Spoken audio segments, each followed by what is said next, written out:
So I'm going to make this short and sweet video regarding philosophy because it's my view that our philosophy as a society is pretty fucked up. Like, we have no idea what's going on. We're just running around doing shit without having a good picture of what's going on.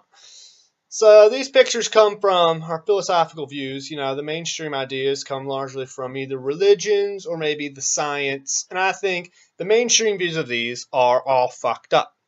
Now, I'm not talking about the ideas of them in general. I'm just talking about the mainstream attitude of it, particularly science. You can do science. I like science. Study a lot of fucking science. This is how I've gotten to this understanding, okay? But it's our mainstream science that I think is fucked up, and it has to do with like this materialistic view. And it's all has to do with consciousness. Our science, the mainstream, I keep saying that because there's other views of science. There isn't just this one scientific view, like all scientists all agree on one thing. Like, it's obviously not the case, and science continues to change. So obviously there's some disagreements here, and it's not so like set, like we got so much figured out, you know? So what I'm saying is the whole premise is wrong. And what this has to do with consciousness. So the basic view is that, you know, there was the Big Bang, and then, you know, planets, stars, galaxies formed, all this shit formed, life comes along, life evolves, develops consciousness, and then consciousness is produced by some epiphenomenon in the brain, and that, like, your consciousness is just the wiring of brain states and shit, and that you can reduce consciousness to this level. Consciousness doesn't really have any causal efficacy in and of itself, so there's no free will. It's this determined universe determined by these set laws that were set based on when the universe first came into being, through, you know, when there's first time and space right now. Okay? And, you know, there's a lot of disagreement even among that and within that. But what I'm saying is this whole premise is flawed, I believe. Okay?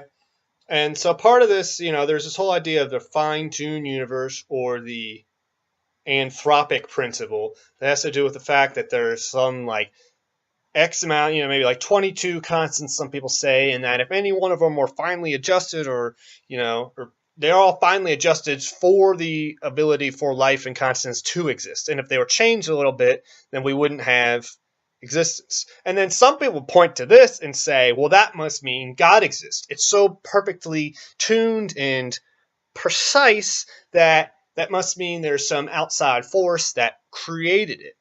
I think that's a little flawed here. And then, like, well, okay. And then what other people argue is like, no, see, what there is this infinite possibilities, because the universe itself is fundamentally infinite. There's multiple universes, this multiverse theory, and that, like, we just live in one particular possibility, which just happens to have these laws, and because we're here, we have to be in one that allows for it, so the whole universe works based on this. Like, we just happen to be in one, and it's fundamentally infinite. There's just no need for a creator, okay? I think both of these are a little skewed, because the whole premise is skewed here, okay? And this has to do with treating the universe like it's some machine. Like the universe itself is some machine to which goes and runs by these determined set of laws, okay? However, there's another view. It's called more like the universe is more organic. So the machine-like universe states that, you know, consciousness is just some epiphenomenon of the brain, which comes along through the states and neurons firing in the brain, all this shit, and that, like, consciousness is reduced to that, and through these fundamental laws of the physics, that's how life can form and all this, even though there's really not a good conception of this. It's just part of the theory. All right, but what my premise is, and what the organic premise really is that the universe itself is a living nature. So it's not that just there's this random construction of laws which happens to produce a universe, which, I mean, you know, like there's infinite nature which happens to produce these random constructions of laws, okay? Instead, the universe evolves itself and is conscious itself. Okay, and this differs from the religious view a little bit too. So the religious view you could take of, oh, God created the universe. God is something external to the universe itself, which created it, and we have some external soul. So Descartes was the first one that really spelled this out and had this whole machine-like universe idea. Because he separated the idea of God and the soul from this law-like nature so that they begin separating the dogma of religion and from the church to help develop scientific ideas. And this led to the birth of science. and the science largely ignored consciousness. Then they had the scientific theory developed enough to which now, like, people were like, wait a second, what about consciousness? And then so they just kind of had to reduce consciousness to this. It's kind of more of a simplification. But then you get into quantum mechanics, and consciousness really became kind of a mystery of how there's actually conscious effects and how a conscious observer would change the nature of the experiment and all that. You should look into that, like the double slit experiment, look into all this kind of stuff. And so, man, I'm talking really fucking fast. I did not know I was going to do this, but it's kind of cool. So I wanted to get a short video because I don't think people will watch a long video, okay? And now I just wasted some time on here. Alrighty. All right, back to this shit. All right, so that's what I'm saying is, instead, the premise is more like an organic living nature of the universe where consciousness is fundamental. Because here's the thing. Consciousness is the most important thing to existence. Okay?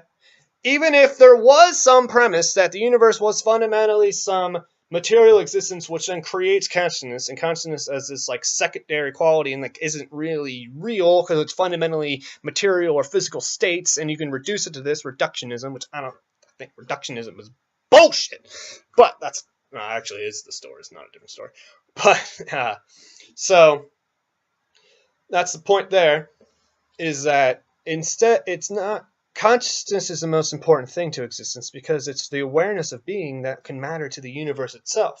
Awareness is what matters to existence. How can anything else matter? Okay, so even if there was some fucking basic material states with, I mean, even if we didn't have free will, which would kind of change things, and you don't have the ability to choose what you want, care about, right? It's awareness that matters to existence, and that's what fundamentally does. And what's also the position is that consciousness is fundamental to existence itself. There isn't existence without consciousness. So there isn't the case that it's just some dead, inert, machine-like universe which then just happens to produce consciousness. Instead, consciousness is the fundamental, and we happen to be the expression of consciousness in this particular form. Okay? Now, there's a lot more to this, but this is a basic premise, and so this is one way to separate the ideas. So people are arguing about God, but they're both sides, whether they're claiming to believe in God or claiming not to believe in God, are arguing under the basic premise of a flawed perception, potentially, not saying I got all the right answers here, but potentially a flawed premise of what existence itself is. So, like, if you're saying, no, God created this material universe, which then feeds our soul through, I'm saying, no, the whole universe isn't fundamentally material. There is something consciousness. And this is largely what many of our ancient ancestors did believe. You know, there's a lot of Eastern philosophy on this and all this. So some of the religions might take it to that point, but if you're sitting there arguing the religion, but your whole premise of the universe is wrong itself, like, you're never going to get anywhere. So we need to stop this bullshit and stop worrying about whether arguing God in that way, where, you know, you're saying that the universe is fundamentally these material states, and, oh, God had to create it and set the universe into motion. No, the universe is something. So if you're going to use the claim of God, which, I mean, I don't think that's necessarily the point. There's more to it, and I'll explain that in another video because I want to make this one short, it's not, what was I saying? It's not, if you're going to argue about God, like, you should argue about the nature of existence itself first, because if you're just claiming that it's so obvious first what it is, and then saying whether or not God created it, but you're talking about something that's not even correct in the first place, potentially. So maybe you need to get into this, and this is important. So that's my basic point here, is this whole existence. The most important thing to existence is consciousness. And that's what fundamentally can matter to existence. That's what we need to worry about, and that's what we need to base our philosophy around. And that consciousness is fundamental to existence itself, and that it's not just some random product that arises out of it. It creates the whole thing. Now, what the fuck does this really mean? Dude, I don't know, man. I've been trying to study this for a while, and it's good shit, but, you know, you gotta start somewhere. So start considering that, and then especially whether you like religion or you don't like religion. You know, people have very strong feelings about that, and both sides, definitely some dogma. You know, maybe more one side than the other, but there's definitely dogma from both sides. But that's what we need to start worrying about, is really the fundamental nature of existence itself, and start with that. And I'm saying, look into this idea of an organic universe and we need to change our philosophy from there.